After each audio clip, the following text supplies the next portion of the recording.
and welcome back to the homestead. If you're new here, my name is Lynn. Welcome. If you've been here before, welcome back. And today is another canning day. Yay! I am continuing my challenge of challenging myself and anyone else who wants to join the Just Can It July challenge, where I am going to be canning my freezer, primarily meat. I'm focusing on meat, I think. We'll see. The first 2 weeks of July will definitely be meat, and then the last 2 weeks I think we'll run out of the meat and we can start maybe canning some other things that I have found in my scourging around in my freezers. But yes, so today we're going to be canning meat. And I was going to do more beef, but then I thought, you know what, we have a lot of pork, let's do some pork. So I have some cuts of pork here we're going to do. But first, I wanted to show you our beef that we made last time that's been canned.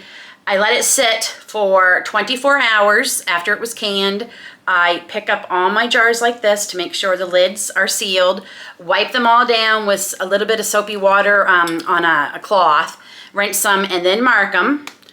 David and I had, if you remember, I ended up making 4.5 pints of beef. I had a little jar. So we ended up having that little jar night before last, about 2 days after I did this, for supper. It was delicious.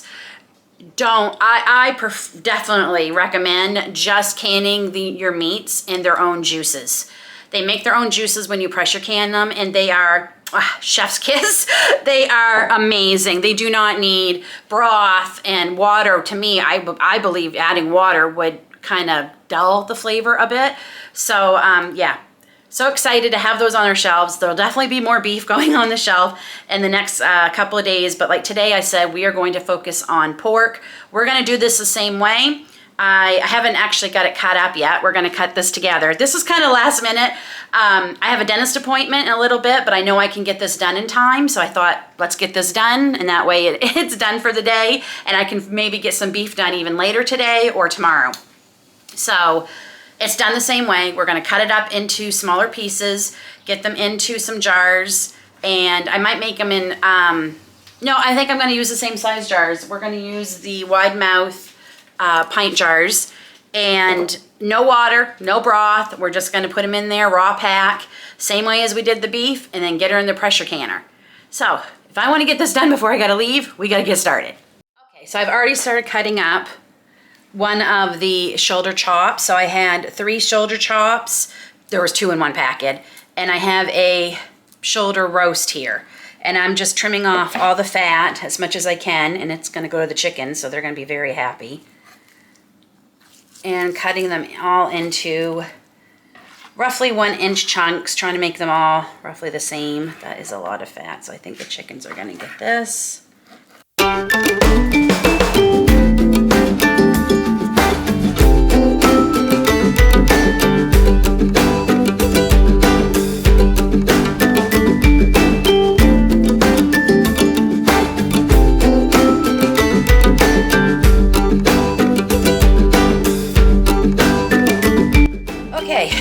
Tackle the roast. Whew, that was difficult actually. I did that off camera. There is a lot of skin that was still attached to this roast, so it made it much harder to cut through, but I finally did. Yeah, the skin there.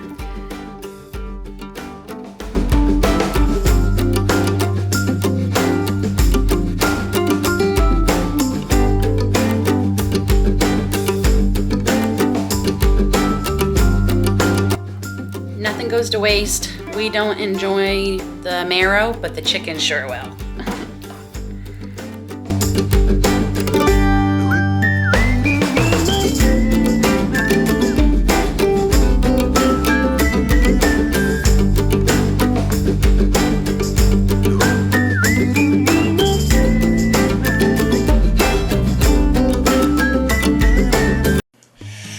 My wish is that you don't forget to hit the thumbs up button.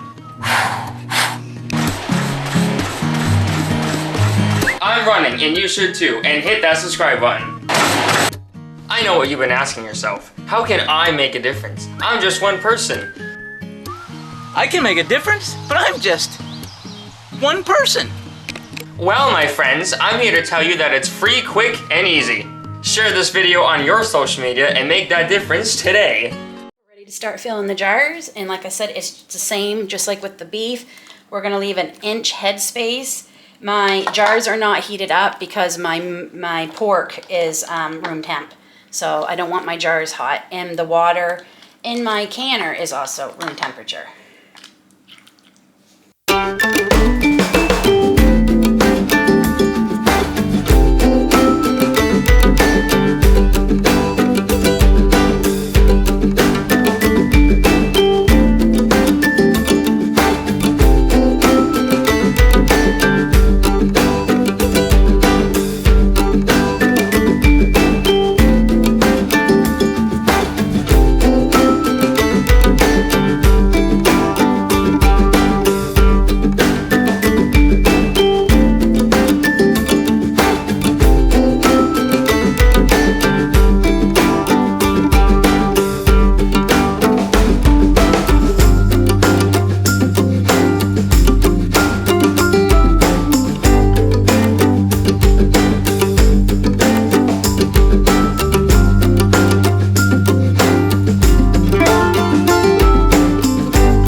Have been sitting for 24 hours.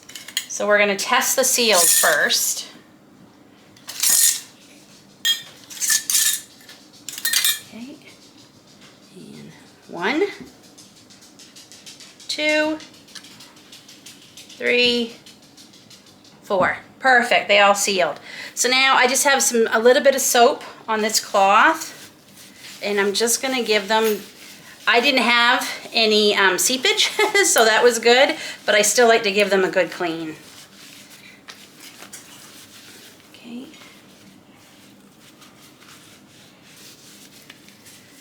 Okay, and then I have a clean towel with no soap, and I'm just gonna wipe it off.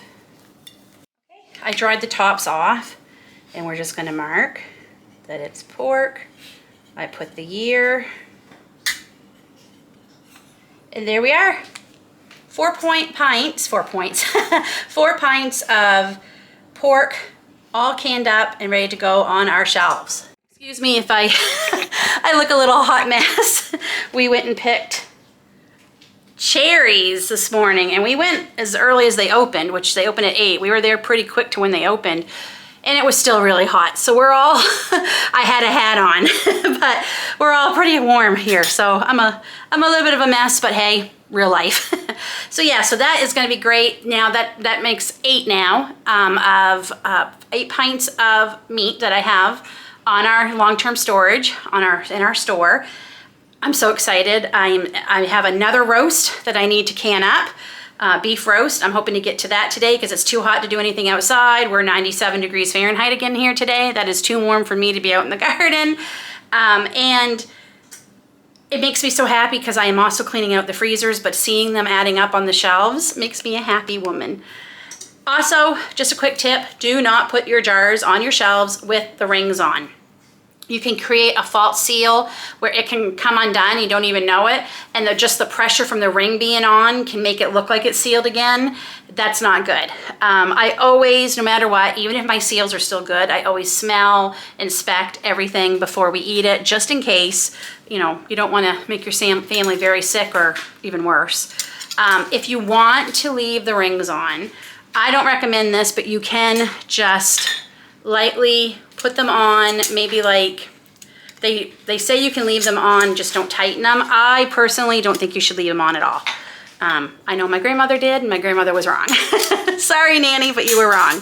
And I wanted to mention too, if I have a lot of you saying that you would like to join the challenge, but you don't have YouTube or whatever, that is fine. Just let us know down in the comments on one of my videos or anybody else who is joining the challenge, what you have put up for the month of July out of your freezer. Let me know, just let us know down in the comments, and I want to hear it. I love hearing that you all are canning things from your freezer like me and getting them on the shelves. I mean, it makes me so happy. Yeah, you can join, absolutely. Don't worry about not having YouTube or any other social medias.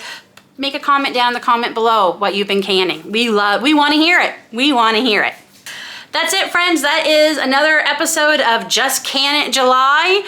In the bag. I am so happy. We'll see you back here in a couple of days with another pressure canning recipe. Maybe we'll do some chicken. I need some shredded chicken, some canned chicken on our shelves. Until then, take care, God bless, and we'll see you all soon.